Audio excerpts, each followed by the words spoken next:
Olá, sejam muito bem-vindos a esse canal. Se você é novo por aqui, olha, fique à vontade. Esse vídeo ele faz parte de uma série. Nessa série, a gente vai falar sobre como ser um bom terapeuta.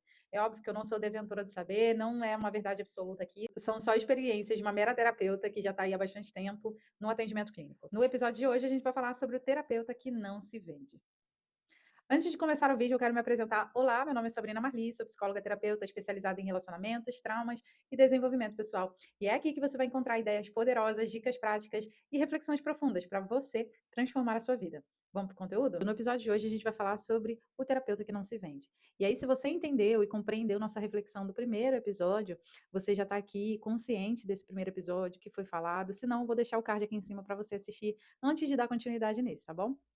No primeiro episódio, então, a gente falou um pouco sobre sim vai descer, né, sobre alimentar o ego com o consultório clínico, né, com a atuação clínica. Então, se você já sabe que esse comportamento não se configura um bom comportamento para um terapeuta e você não tem esse desvio, né, então pode ser que você consiga se estruturar como um terapeuta. E durante esse episódio a gente vai, consolidar ainda mais o que a gente falou nesse primeiro episódio. Então, se você não tem esse desvio, né, de querer ser admirado, de vaidade, não significa exatamente que você busca, divulgar o seu trabalho para aparecer, para ser seguido, para ser admirado, ovacionado, significa apenas que você entendeu que o protagonismo do processo terapêutico não é você enquanto profissional, e sim o seu paciente. Eu quero falar um pouquinho sobre essa nossa insegurança, justamente porque se eu não me sentir uma boa profissional, eu não vou me sentir um bom profissional, né? Essa dualidade. Eu preciso me envaidecer para poder me sentir um bom profissional, me sentir segura na atuação clínica? Não necessariamente, tá? Quando você vai para o primeiro atendimento, é claro que a gente ainda tem muitas inseguranças, mas uma coisa que eu aprendi é que o paciente ele escolhe. O paciente ele sabe exatamente o que ele procura. Entende? Talvez não em termos de atendimento, mas ele sabe quem vai fazer, que profissional vai fazer ele se sentir seguro, né? Que profissional vai bater. É tipo o santo bater, vamos botar essa expressão, né? Muito familiar, muito comum, é uma expressão que diz: meu santo bateu com dela. Essa expressão quer dizer o quê? A pessoa se familiarizou com você, né? Então a produção, pelo menos para mim, a produção de conteúdo sempre foi com esse intuito, né? Do indivíduo ele se familiarizar com a minha maneira, com o meu jeito, né? De falar, de me posicionar, e assim ele se sentir confiante em confiar no meu trabalho também. Então, essa ideia, ela é muito simples, mas a gente precisa entender. O paciente, ele escolhe em quem ele vai confiar, ele escolhe quem vai ouvir as demandas dele, quem vai ouvir as suas angústias, né? Então, assim, o que ele carrega. Então, a gente precisa compreender que o paciente, ele escolhe. Não é você que vai convencê-lo, você não precisa convencer o paciente a fazer terapia com você. Ele vai se sentir confiante, ele vai escolher onde ele vai se colocar emocionalmente e financeiramente também, porque é um investimento, né? Então, assim, ele sente, né? O paciente ele está tendo mais maturidade para entender que tipo de profissional ele busca.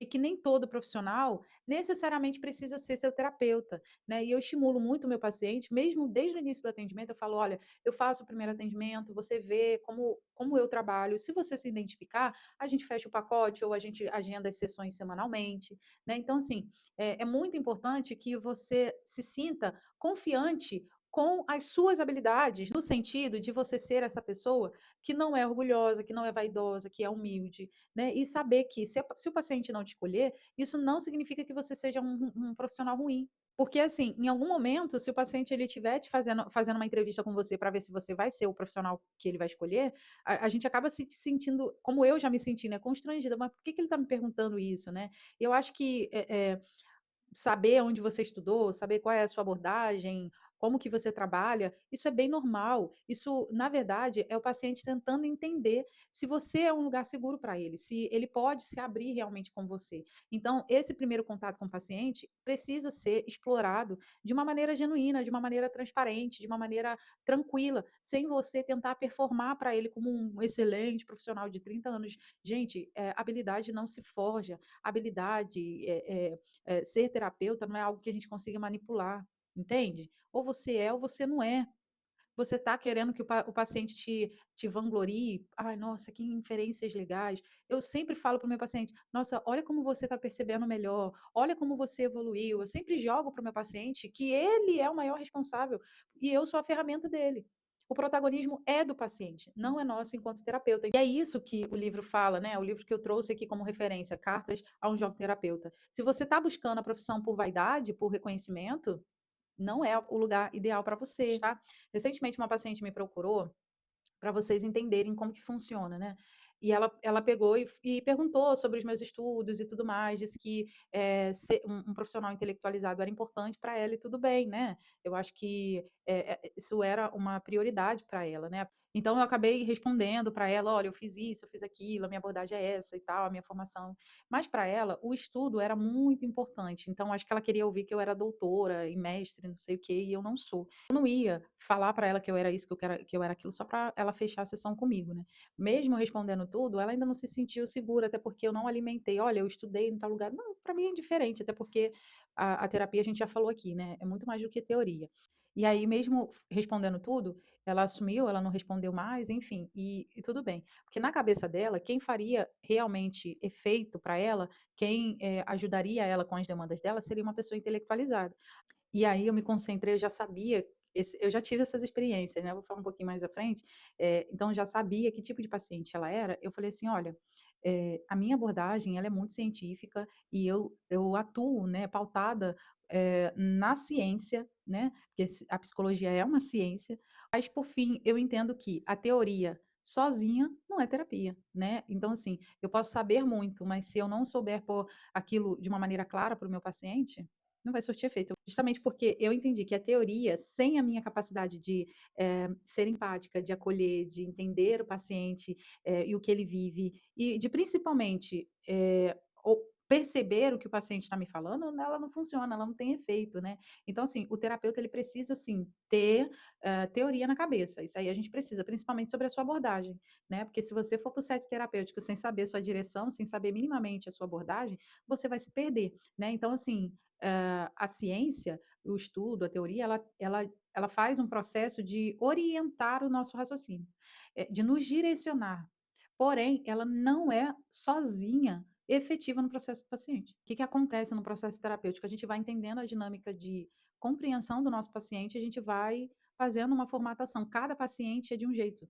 A gente não pode agir com o paciente das 10 da mesma forma que a gente atende o das 11, né. Eles têm maneiras de pensar diferente, eles são indivíduos diferentes, contextos diferentes. Então, imagina você sair de um ambiente frio para ir para um ambiente caloroso, né, expansivo, elétrico, né. Sair de um ambiente mais melancólico para um ambiente mais denso, mais complexo, mais, né. Então, assim, fazer essas leituras vai ser primordial para o seu trabalho, porque é aquele processo onde você traduz o que você aprendeu nos seus 5 anos de terapia, mais nos seus 2 anos de especialização, para aquilo que o paciente está vivendo. Isso é muito difícil, gente. É claro que a prática, né, vai levando a gente a ter uma expertise maior, mas no início eu me sentia perdida, falava: "Mas o fulano é assim, fulano é assado, fulano", e aí eu fui traçando o perfil de cada um, me ajudou muito. O que me ajuda? Após 1 ano de processo terapêutico, eu sempre dou uma devolutiva para o meu paciente com a hipótese diagnóstica.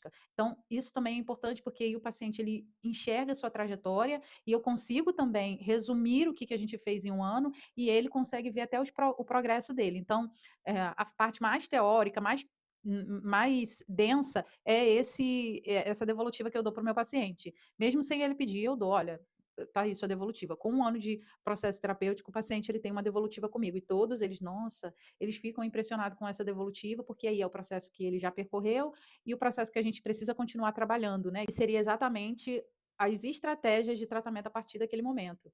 Só teorizar, só falar difícil, não vai transformar seu paciente. Só trazer diálogos eloquentes, né, intelectualizados, não vai curar o seu paciente. Pelo contrário, não vai ser nem um pouco construtivo e funcional. Então a gente precisa entender que a ciência, a intelectualidade, sem a atuação do ser humano para traduzir, né, a teoria, sem as experiências do ser humano: "Olha, eu já passei por isso, eu entendo você, eu compreendo o que você está me falando, é claro que eu não posso sentir como você está sentindo". Então é aquele olhar que a gente tem, né, para o indivíduo. Então sem isso, a teoria ela é vazia, a intelectualidade ela é vazia, né, ela é oca. Então a minha ideia para você é compreender, você não vai ser terapeuta de todo mundo. E por não ser terapeuta de todo mundo, você tem que encontrar os seus. Se, você se envaidecer, você vai querer atender a qualquer custo, qualquer pessoa, como eu fiz durante muito tempo do meu processo. Hoje, eu peço para o divino trazer as pessoas que realmente precisam do meu trabalho.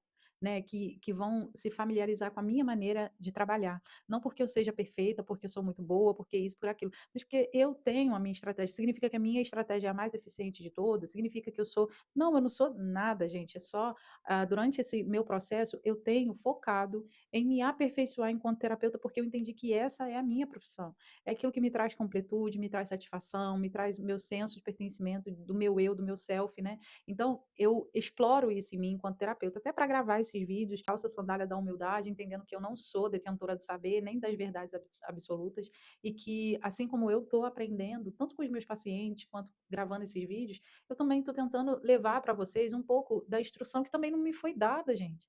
E se vocês anteciparem esse conhecimento, talvez vocês cheguem muito mais longe do que eu, muito mais rápido do que eu. Então, assim, o aprender, ele é uma condição humana e a gente nunca pode deixar de querer aprender, de deixar de querer ser humilde, né? Eu acho que a criança ela tem um desenvolvimento muito rápido, porque ela é muito curiosa, ela não tem vaidade, ela não tem orgulho, eu sei tudo. Tem algumas crianças que são assim, né? Falar, eu sei tudo, não precisa me ensinar, né? Mas ainda assim tem curiosidade de aprender, de se colocar disposto ali. E a gente precisa, né, entender esse lugar de eternos aprendizes, né?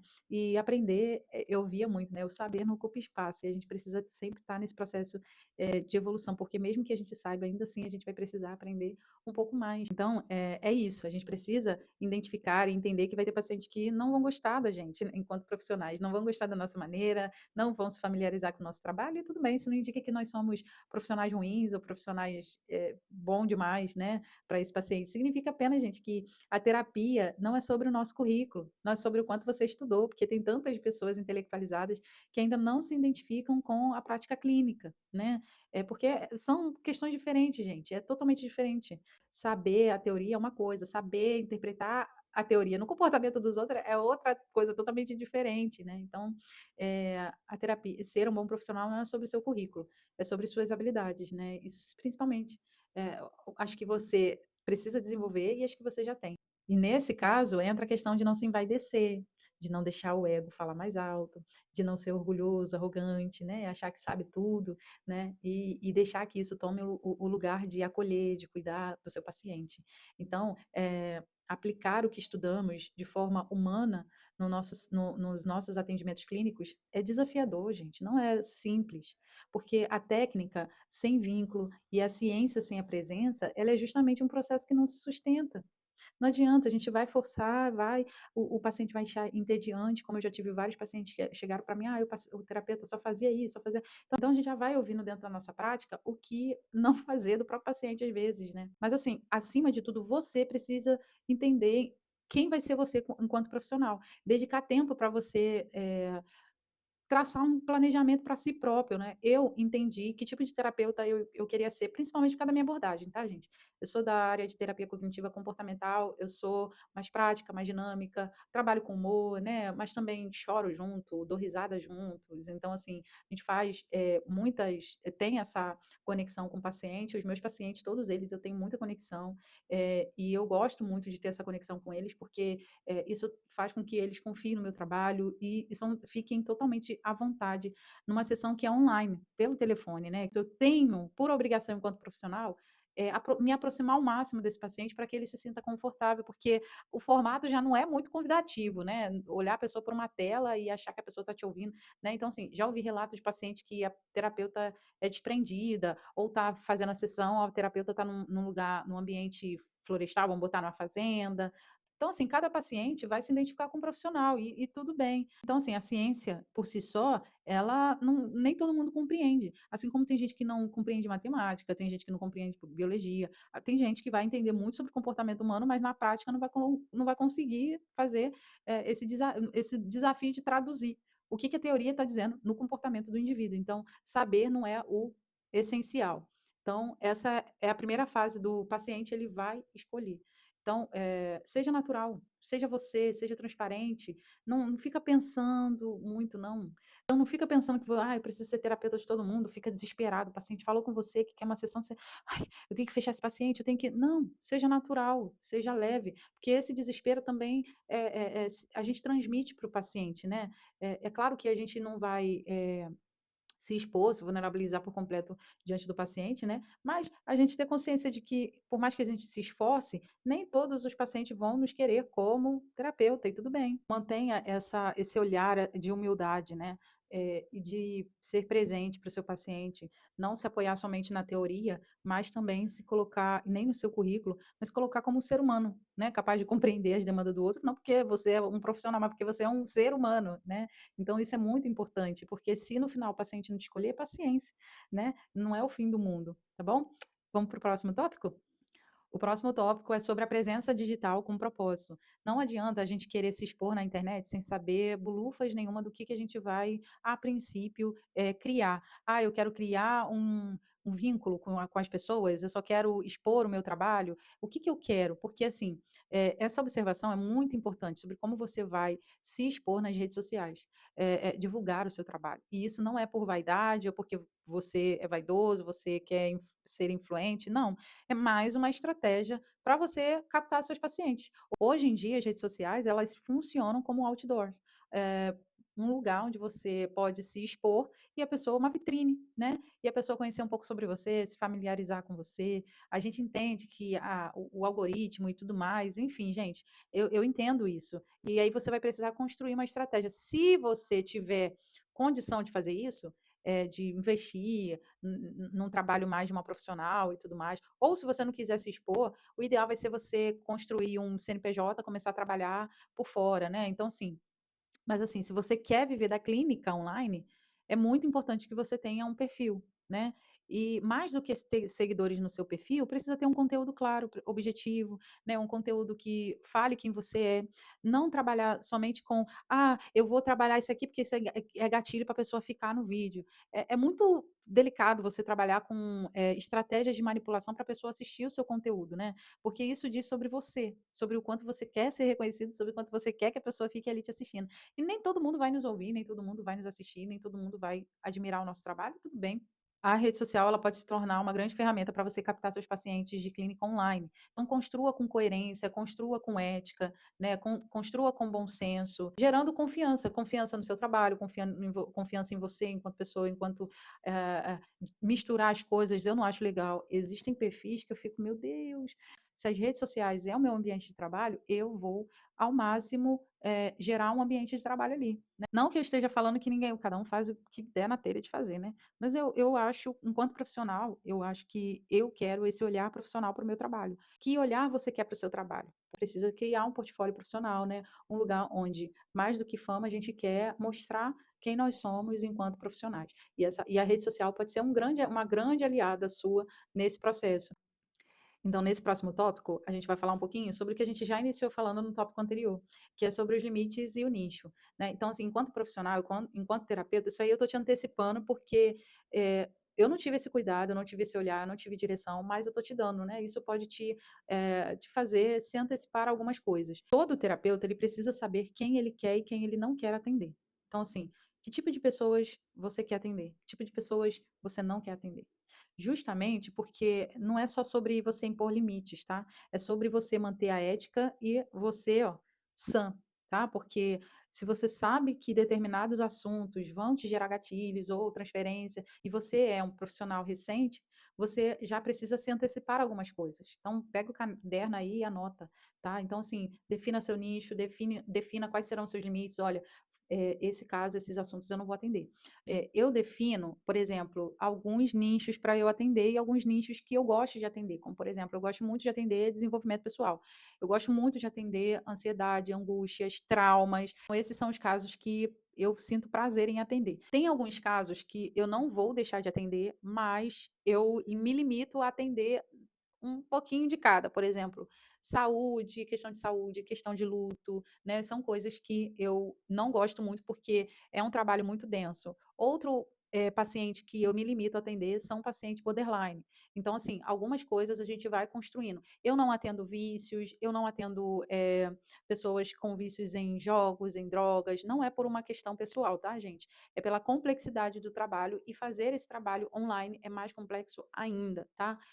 Então, tem algumas coisas que eu determino não atender, mas não é só por conta de me fazer mal, mas por conta de o trabalho ser muito superficial. Quando feito, o paciente, quando ele é viciado, ele precisa desenvolver compromisso, disciplina. Então, toda a trajetória para ir ao atendimento, tudo, o como ele se programa, tudo isso é importante no processo ah, do paciente com vícios, né? Então, assim, eu, enquanto profissional, eu normalmente não costumo atender, né? Então, assim, até porque viciado não procura atendimento terapêutico, né, gente? Vamos começar por esse lado. A gente aprende na faculdade que o paciente, o indivíduo, ele só procura a terapia quando já está trazendo prejuízos, né, para a vida dele, para a rotina dele, financeiro, da família. Então, chegar nesse extremo, aí já é um extremo em que a gente precisa fazer uma intervenção e todo esse processo é muito intenso. Então, assim, a maioria dos pacientes que precisam não são aqueles que procuram terapia. Então, a gente tem essa consciência. Mas eu trabalho muito com desenvolvimento pessoal e traumas, e como os traumas afetam o indivíduo na fase adulta. E eu adoro isso, porque às vezes a pessoa fica tanto se patologizando, eu tenho isso, eu tenho transtorno, eu tenho não sei o quê.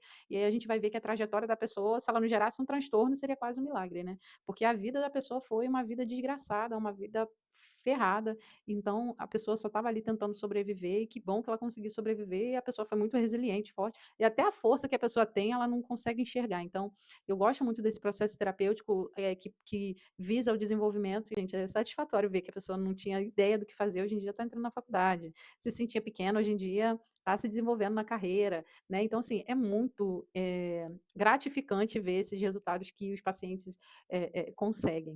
Então, se você vê algum nicho, né, alguém que te procure, mas não é uma atuação que você visa, você não pode pensar só no seu bolso, né? Você tem que pensar em como aquilo ali vai te impactar emocionalmente. E entender que isso não é sinal de fraqueza, tá? Não é sinal de, eu sou incompetente. Não é isso. É lucidez. Porque você precisa entender que, para além de ser um profissional, um terapeuta, você é um ser humano, né? E como ser humano, a gente não desliga lá, né, a função de não se impactar, de não se emocionar, de não se sentir atravessada pela questão do paciente. Porém, é importante a gente entender que no início você vai fazer essa escolha, mas pode acontecer que no meio da trajetória do progresso terapêutico, o paciente ele te atravessa em alguma questão, e aí surge gatilho, você se sinta ali atravessada, e aí é uma questão que você vai aprendendo a manejar, tá? Porque é importante a gente ter a nossa consciência profissional, mas também a nossa consciência enquanto ser humano. E se você vê uma situação que você: "Olha, isso aqui eu não vou conseguir", tenha a maturidade de falar: "Olha, isso aqui não dá para mim", né, de reconhecer, né, e talvez você pensar assim: "Poxa, mas se eu dispensar ele, eu vou ficar sem a grana dele, né". Então, assim, é melhor você perder aquele atendimento, você perder aquela grana, do que a sua integridade, do que você, se vender e se perder como terapeuta. Não porque isso vai te afetar, te impactar, mas talvez porque você está olhando para um lado, não está olhando só para o lado de ajudar o paciente, você está olhando para a grana, entende? Eu entendo, gente, eu já passei por isso, sabe? Eu tô te falando por quê? E aqui eu quero trazer um ponto para você. Ouça a sua intuição também. Eu sei que a gente tem que ser muito científico, teórico, profissional, blá, blá, blá, blá, blá, blá, mas é fundamental você ouvir a sua voz interior. Porque no fim, a gente constrói com o paciente uma relação com o indivíduo, né. E mesmo sendo essa relação terapêutica, ainda é um vínculo que a gente constrói com a pessoa. E construir essa relação para depois ela se desfazer, é bem complicado também, né. E talvez levar em conta os nossos pressentimentos sobre, as leituras que fizemos sobre a pessoa, né, que está ali na nossa frente, que está fazendo atendimento com a gente. E eu vou ser bem sincera para vocês, né, todas as vezes que eu percebi alguma coisa e eu negligenciei, eu senti que não ia dar bom, entende? Eu sentia que ia dar problema, mas eu ainda continuei. Às vezes não é na primeira sessão também não, tá, gente? Não sou mãe de nada não. Às vezes no processo terapêutico a gente: "Ih, essa pessoa", sabe aquela intuição, essa pessoa uma hora vai me dar um problema, né, e por arrogância, por achar que eu conseguiria contornar, por achar que eu daria conta, eu acabei tomando na cabeça, né.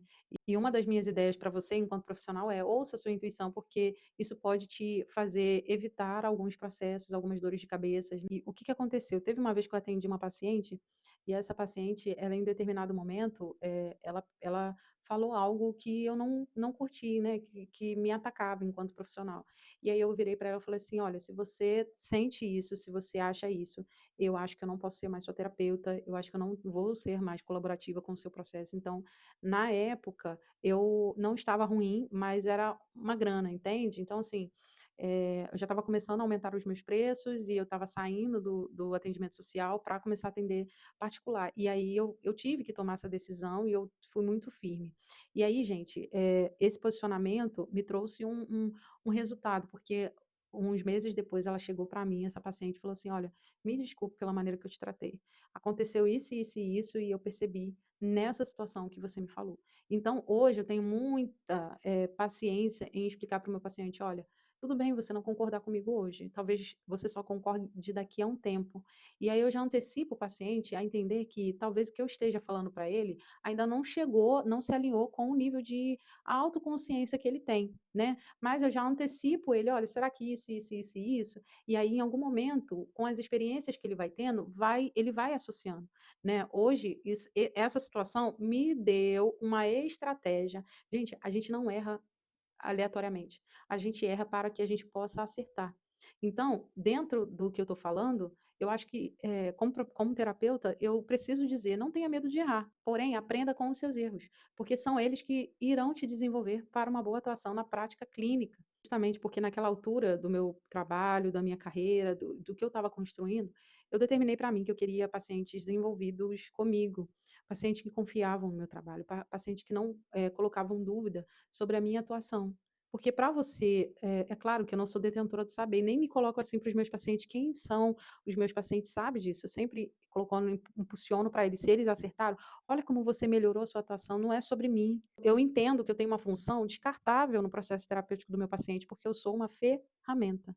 Então assim, seja honesto, seja responsável, seja ético, tá? Porque, se você está numa situação onde o paciente ele está te atacando, está te criticando, não confia, aí você fica: "Não, ele vai uma hora se estabilizar, ele vai uma hora entender". Não, ele vai te desorganizar, aumentar suas inseguranças enquanto profissional, e isso pode te destruir, ao invés de certa forma, te construir como um bom profissional. Então, quando existe ali a quebra do vínculo, da aliança terapêutica, gente, dificilmente, dá para a gente reconstruir. Então confie na sua leitura, confia na sua intuição, confia no que você está sentindo sobre o paciente e não se desespere, porque a atuação clínica, ela exige da gente disciplina, foco e persistência, né.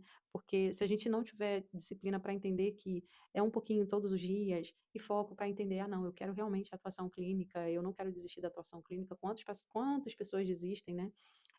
E se eu não tiver a perseverança de saber que isso aí é para mim, que eu quero isso, você não vai se estabilizar. A gente tem as nossas inseguranças, isso é normal, mas trabalhe elas atuando.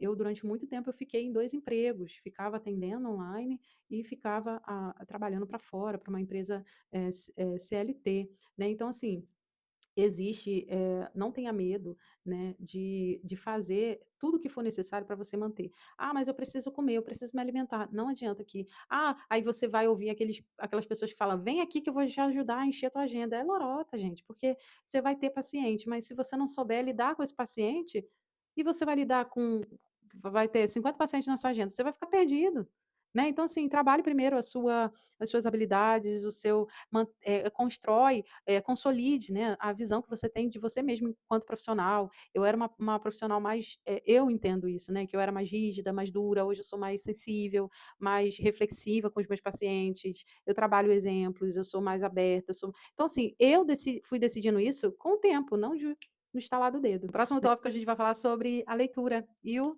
time terapêutico, né. A gente precisa entender enquanto profissionais, enquanto a gente está atuando com a terapia, online, a gente vai precisar fazer leitura de paciente. Vai ter momentos que você vai ter a sessão do paciente toda organizada, você vai entrar com isso, para saber dele, o que que ele acha, o que que ele pensa sobre isso, mas o paciente ele não é obrigado a seguir o seu script, o seu roteiro para aquela sessão. E ele vai, de certa forma, eh, desestruturar a sua sessão e você precisa ter, né, ser dinâmico, entender o momento e o feeling de agir no improviso, né, porque é tentador a gente, às vezes, querer só dar conselhos para o paciente, sabe. Porque justamente o ser terapeuta é fazer essa leitura. Hoje o paciente chegou querendo falar, eu tinha isso programado, vamos no improviso. Se você não souber fazer esse improviso, você vai se perder com o paciente.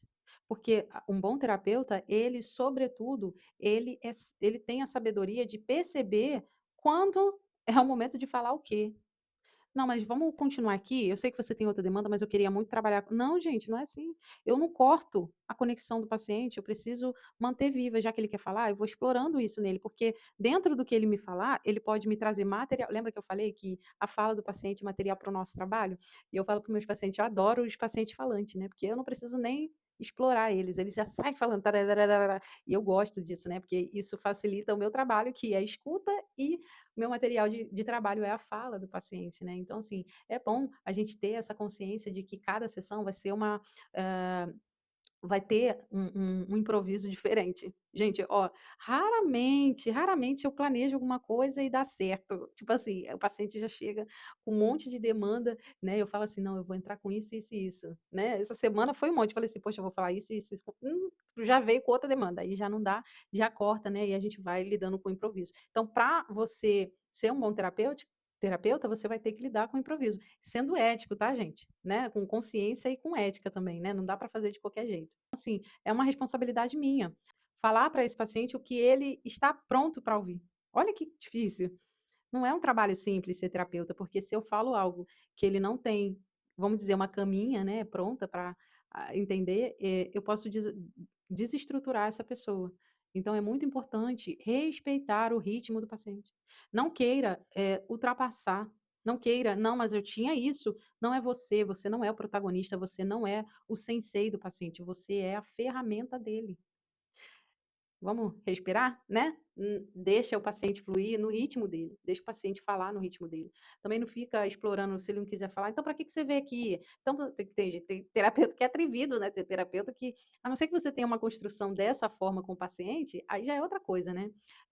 Mas assim, antes dessa construção, é importante você, não invadir os espaços dele, deixa que ele se abra para você e tenha essa habilidade de ser estratégico, de trabalhar no improvisos. Porque aí entra uma habilidade que a gente vai desenvolvendo na nossa jornada, que é a nossa habilidade de compreender o que o paciente precisa no momento que ele precisa.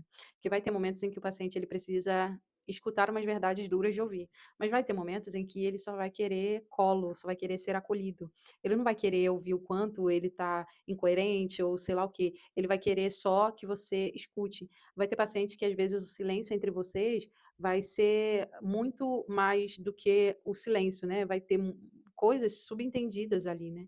Então, onde o choro dele é mais do que as palavras que ele possa te dizer, né. Eu tive um paciente que, ele passou um ano comigo e ele tinha muita dificuldade de se emocionar, né, ele prendia, ele sufocava, ele reprimia, e chegou no momento da sessão em que ele pôde chorar, né, e ele mesmo contemplou esse momento, né, ele falou: "Caramba", e foi maravilhoso, foi um momento de evolução, ele mesmo sentiu, né, que foi um momento de evolução. Então, fazer sentir esse feeling, ter essa sensibilidade vai ser importante para sua atuação clínica, principalmente, gente, eu volto, reforço, porque é uma atuação pela câmera, né, já tem essa coisa, falta do calor, falta do olhar, então, assim, essa dinâmica é importante também, né, da presença, ser presencial, mas, que bom que a internet ela veio para gerar essa conexão, né, fazer, com que esses vínculos sejam construídos com outros terapeutas que estão por todo mundo, e tantos pacientes que também podem ser atendidos pela sua língua nativa, que estão morando, eu atendo muito imigrantes, né, então essa atuação clínica online faz com que você possa atender essas pessoas que não teriam acesso presencial, mas, podem ter acesso ao seu cuidado de saúde mental através do atendimento terapêutico online. Então é muito importante que mais terapeutas se especializem nessa função e que sejam bons profissionais, né, não um profissional qualquer, não um profissional que só está na rede social para ter mídia, para ter sucesso, para ter validação. Gente, isso é tão raso, né, eu não tenho essa ambição, mas para quem tem, não significa que você não possa ter, tá, não estou dizendo isso. Talvez um terapeuta influente online, um palestrante, é importante você entender que a clínica tem esse movimento, né, a clínica online, ela é viva, ela está em movimento o tempo todo. E você cresce junto com a sua jornada terapêutica. É muito interessante e eu amo essa prática, essa atuação clínica, principalmente no atendimento online. E é isso, vamos ficar por aqui hoje. Ser terapeuta, né, antes de tudo a gente ter coragem de olhar e saber os nossos limites, as nossas intenções, o nosso momento, o nosso tempo. E é um trabalho que exige da gente principalmente discernimento, presença, humildade, né. Então, por fim, se você quer ser um bom terapeuta, não pode deixar brilhar nos seus olhos a vaidade, o orgulho, a ser admirado, ser ovacionado, porque justamente a atuação clínica, ela não se envaidece, né. "Ah, viu, eu tirei aquela pessoa da depressão, eu atendi uma pessoa que estava quase querendo te", não é assim que funciona, né, porque a terapia ela é escuta, é entender, às vezes até silenciosamente, e ajudar o outro a se encontrar, né, não é sobre a gente, é sobre o outro, o protagonismo é do outro. E é isso, vamos ficar por aqui hoje. Se você gostou desse conteúdo, curta, comenta, compartilha com alguém. E lembre-se, se você quiser fazer parte dessa jornada de autoconhecimento, fortalecimento e desenvolvimento pessoal, clique aqui embaixo, já me siga e ative as notificações para que o YouTube possa te recomendar novos vídeos meus para você assistir, ó. Um beijo para você e até o próximo vídeo.